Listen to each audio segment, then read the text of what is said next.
Mga ka-agri, iikutan ulit natin yung ating palay. Ngayon ay pang ilang araw nito. Wala pang 60 days ka-agri yung ating RC604. Tingnan natin kung ano ang itsura niya ngayon. Hindi naman siguro umabot ba ng 100 dyan? Maabot. Ito ka-agri, 55 days after transplant ng ating tanim. Ito na ang itsura niya. May mga hindi lang patanaw ka-agri. Malapit na maglabas yan. Next week siguro to. 60 days labasan na lahat yan. So ito na yung mga ano niya. Ito na. Naka ready na. Halos ano na lahat. Papalabas na. Sabi marami daw paru-paro natin, matibay yung ano niya.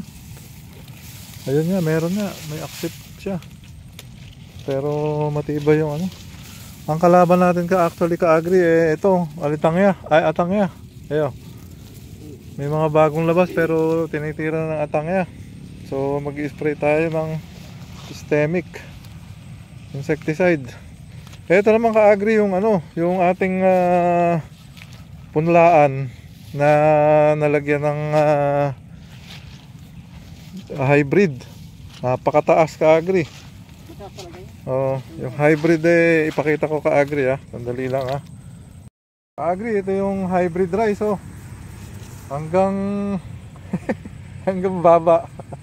5, 6 and a half ako So yung plug lip niya ka-agri hanggang mata. So almost siguro mga 5 feet, more than 1 meter ang height. Sobrang taas ka-agri. Ayan buti na lang, punlaan lang yung hybrid natin. Ayan ka-agri. So hindi nabunot yan, kaya ahead siya ng siguro mga 1 week kumpara do sa ating RC604. Ayan, hindi ko na makuha ang aking chinelas. Yun. So ikutan natin ka-agri yung RC604. Tara! Ka-agri, napakahaba ng mga uhay.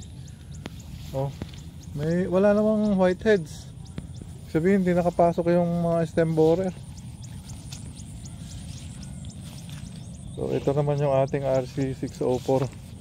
May mga patanaw na. Itong pilapil na to sa tabi ng kalsada, maliliit talaga rin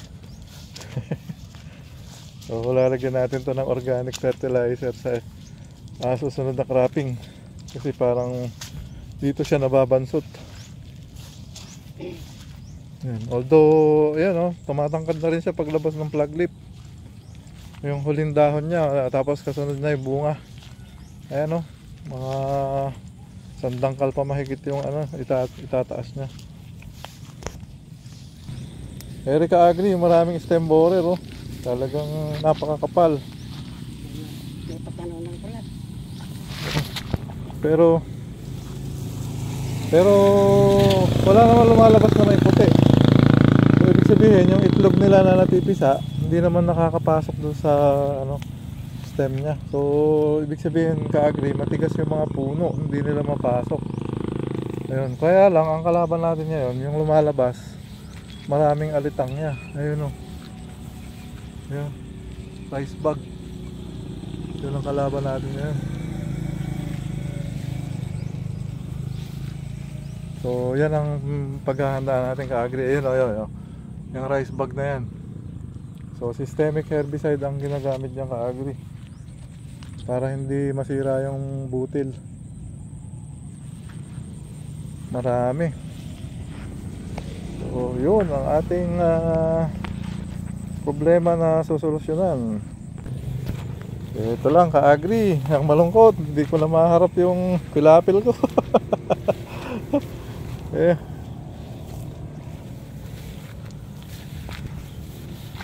Sobrang abala, wala na. Napabayaan na mga pilapil. Ayan, next week ka-agri, ganyan na lahat yan. Marami ng ganyan, lalabas na to. So hopefully maganda yung projection by next week. Wala pa namang bagyo. Pero yung kabilang na na tayo. Madaming stem borer. Minsan naman ito doon. Buti na lang eh, hindi sila nakapasok doon sa ano. Although kailangan talaga may follow up pa na spray ito. Protection din ng bunga. Lalo na yung kabila doon eh mauunang gapasin. So lilipat na yung mga insekto nun. Pag hindi ka nag-spray, yari ka.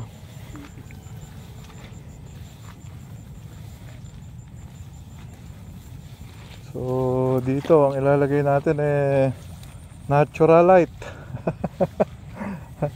ng Corteva. At yung ano, subukan din natin sa isang area, natural light success. At sa isang area naman subukan natin yung ibang ano naman, halimbawa gold rush. Ayan, para meron tayong comparison, ka-agree. Yun. Ayan, ganito na ang itsura dito sa bukid. Ito yung RC402, ka-agree, oh. Ganda rin, oh, kapal ng puno. Ito naman yung RC604. Oh, hindi rin naman nagpahuli kahit na kulang sa inputs. Hindi tayo naglagay ng mga herbicide. Yeah. Kaya ang ganda dito. Good day mga ka-agree. 2 weeks after natin mag top dress, binalikan natin itong ating RC604. Ngayon ay 55 days after transplant na ito, ka-agree.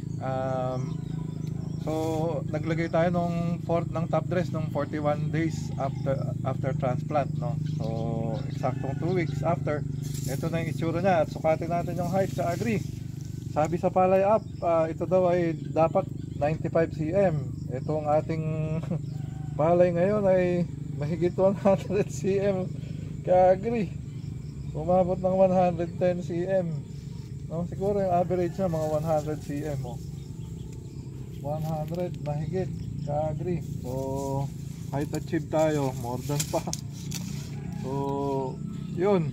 At ipakita natin yung ito, nakapagtabas na tayo magang maga, kaya basa tayo ng pawis. At ipakita natin yung bunga. Meron na tayong kalaban, ka-agree. Ayan yung mga alitangya o dangaw, no? So pag gumanda yung araw, kasi hindi masyadong maganda yung araw ngayon, doon tayo mag-i-spray ng pang alitangya. So ngayon maganda, ka-agree, yung ano ng palay. Although meron na siyang mga halo, hindi naman palay-palayan yan, talagang palay yan. Medyo mataas, ka-agree. May mga halo na siya, so hindi na siya pwedeng ulitin. Pero maganda yung tayo ng palay natin, ka-agree. Ang hindi lang maganda ay yung presyo ng palay, 10 pesos per kilo. So hindi tayo makakabawi pag ganun, ka-agree. So ang maganda ay bigas na lang yung ating ibinebenta ngayon, ka-agree. So medyo mas mura, no?